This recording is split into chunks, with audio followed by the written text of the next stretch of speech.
my little witches. Welcome back to my channel. My name is Jae, and guys, today, I know it's been a long while since I brought to you an episode of Witchology, but if you're new around here, Witchology is a little space, a little series on my channel to devote to all things witchy. I come to you with recommendations of books, movies, shows, whatever my little witchy heart desires, because I am a connoisseur of all things witchy. I just love it. So I've got a couple things for you today. My first recommendation is the 2018 movie. I believe it's a Netflix original. I'm not entirely sure, but it's called The Witch Files. And if you're not familiar, The Witch Files is sort of a cross between Mean Girls and The Craft.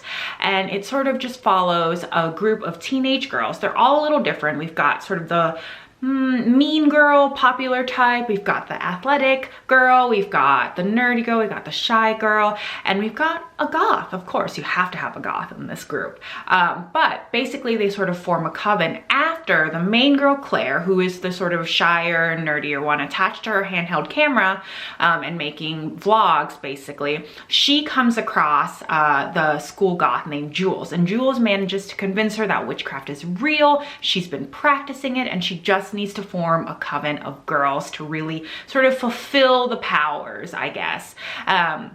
So Claire is instantly bought in after a couple of compelling examples of witchcraft being real, and the coven is formed. Now, they immediately, because they're teenage girls and they don't know any better, they start using their powers for less than honorable things like shopping, winning games when they shouldn't have won, etc. And as they use these powers for more self-indulgent reasons, their sort of physical state tends to deteriorate, or starts to deteriorate, and they realize that there is more that goes into this witchcraft than they originally bargained for. And so that's where the movie just really starts to pick up. Now, I'll be honest, Rotten Tomatoes, the audience score for this is not very generous. They give it a 35%, but if I'll be honest, because I love everything witchy, and I definitely love how reminiscent of The Craft this is, I gave it a solid 3.75 out of 5 stars because I think it's a good movie. I think it's a lot of fun. It is set in found footage style, and I do love just that sort of teenage girl trope because hello, I was one, and I really enjoyed it, and I think you will too. The next recommendation I want to bring to you is The Wicked Deep. Guys, this is a book by Shea Ernshaw, and I absolutely enjoyed it. I might have talked about this before, I don't really remember, but I'm gonna go into it a little further now. So this book is about the town of Sparrow. Now, long ago, I think about 200 years before the book is set, the 3 sisters were accused of witchcraft, and they had stones bound to their feet, and they were drowned in the harbor. So fast forward to modern day in the book, and every summer since these sisters' deaths, they have come back, possessed 3 unsuspecting, unwilling young girls' bodies, and they lure young men into the harbor as their form of revenge. Guys, this synopsis, it absolutely got me immediately. So I had to pick it up, I had to read it, and I devoured it. It went by very quickly, it's very well paced, and I would say I would give it a 3.75 out of 5 stars. I really enjoyed it. The only complaint I really have is that I felt maybe the love was a little insta-lovey, maybe not, I don't know. I'll have to reread it to really get my full opinion on that, but you know, it's just young love, and everything seems like it's the end of the world, and it's always like starting or beginning when you're teenagers and you're in love. But I still really enjoyed that aspect. I didn't think it took too much away from that. My main complaint is that I wish it was longer. Guys, it's not a big book at all. It goes by so quickly, and really I found myself fully immersed in the atmosphere of the town of Sparrow. Like, you could just feel sort of the dread of the 3 dead sisters looming over you as you read about this seascape, this little town by the ocean. I absolutely loved it. And if you're a fan of witchy things, this will definitely capture your heart. The next thing that I want to recommend to you is Serpent and Dove. I know I've talked about this book before, and I can't stop talking about it because it is fantastic. It was one of my favorite books of 2019 that I read, and I give it a full 5 out of 5 stars. I enjoyed every bit of it. And if you're not familiar, we follow our main protagonist, Lou. She has to enter a marriage to protect herself, and she gets married to a chasseur named Reed. And a chasseur in the town of Césarine, the fictional town of Césarine, is a witch hunter for all intents and purposes.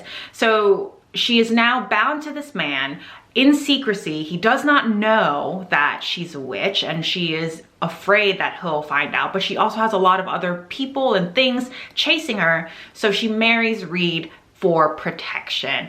And guys, can I tell you, this book is just oozing. It is just tantalizing. It is just gushing with enemies to lovers like tension. And when it finally pays off, because it does pay off, that's not a spoiler, I swear. You have to know that when you read an enemies to lovers trope, that it does and it will eventually pay off. And I think you'll enjoy the way it happens.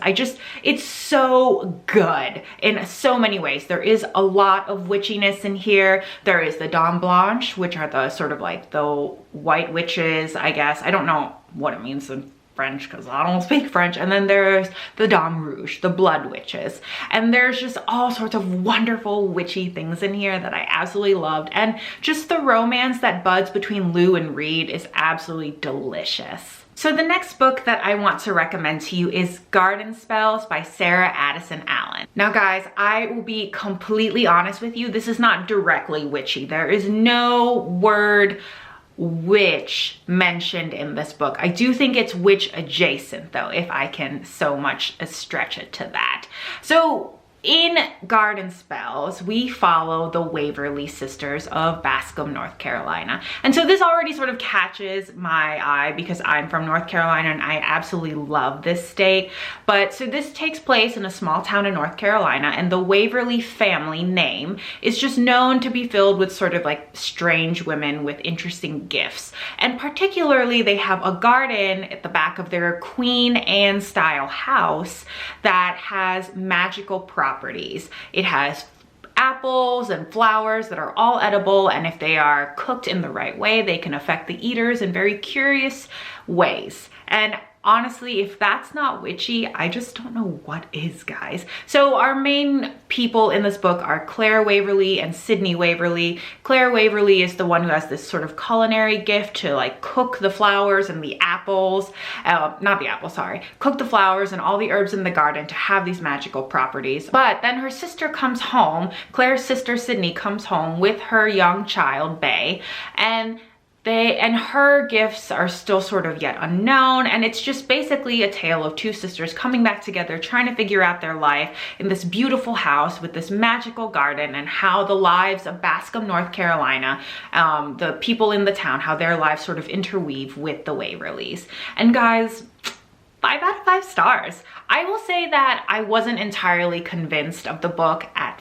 first because it does feel so much like Practical Magic and The Rules of Magic by Alice Hoffman, like so much, to the point where I was like, this is kind of weird. And this book was published after Practical Magic, but there are solid differences, and I definitely love the small town sort of southern setting. I think it's very romantic, and the book is just excellent, and it's a quick read. It'll move by very quickly if you're looking for something lighter and more faster paced. The last thing that I want to recommend to you is sort of more of an honorable mention. Guys, as a witch connoisseur as I am, I have to bring up The Chilling Adventure of Sabrina, or The Chilling Adventures of Sabrina. We are in the 3rd season of this show, and it has just aired on Netflix, and if you're not following this show, oh my god. So I'm going to confess, as someone who's been an avid devotee of this show for the last 3 seasons, and yes, I've already binged all of the 3rd season, I will say that Sabrina herself, in my eyes, is not entirely likable.